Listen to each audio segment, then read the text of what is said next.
Hey, this is Joshua with New Review, coming at you with a new review of the TV series Blackish. And now I'm a little behind. I binged the entire thing before the season started. Um, so just broad strokes. I really like this show in the way that it operates, largely because it's kind of revitalizing African American portrayals on television. Usually African American characters are going to be like a side character or a less important main character, and they're not usually going to be the entire cast, unlike it was in the late 80s, early 90s, uh, and with certain television series with Norman Lear. Um, and I think it's important because uh, it's portraying African American family from the upper middle class. Uh, Andre Harris, who plays the main character, he's from originally from a lower class family. Mother and father divorced several times for some weird reason um, from each other, and he went to college, HCBU. Uh, historically black college or university. Uh, and now he's an ad executive. He's doing very well for himself, and his wife is mixed race and is a doctor.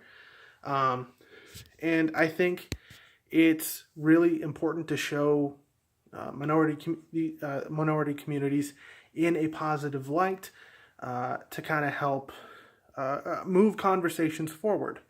And what's really interesting is not only does it show a little bit of an intergenerational dimension, it also utilizes different African American communities. We have Andre, who's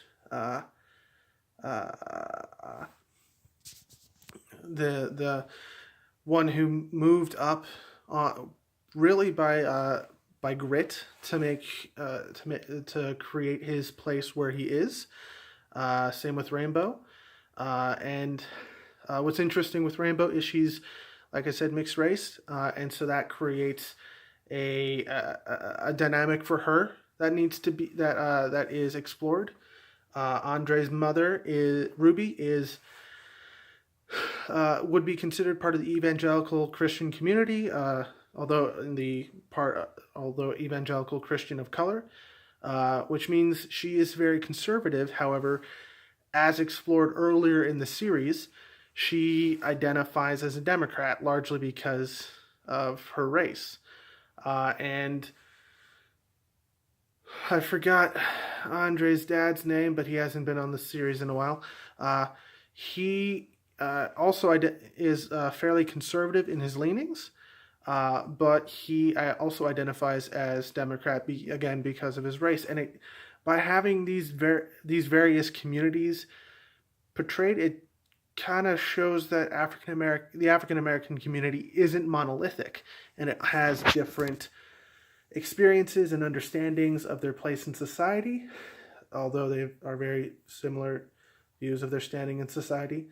And this season's really interesting because the season opener was a musical, and it talked about Juneteenth, which was when African American slaves were told they weren't slaves anymore, which was actually several days or weeks after the end of the Civil War, which I think is very interesting.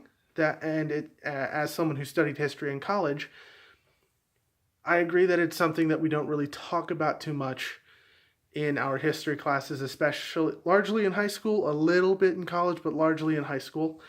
And of course, elementary school, where it needs to be taught. And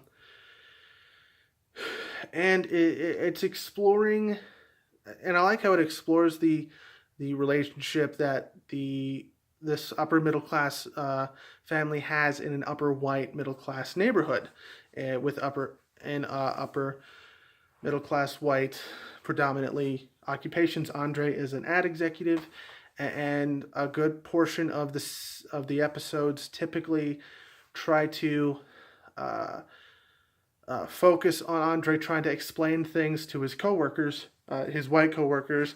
He also has a very interesting African American coworker named Charlie, who is the weirdest guy on the show.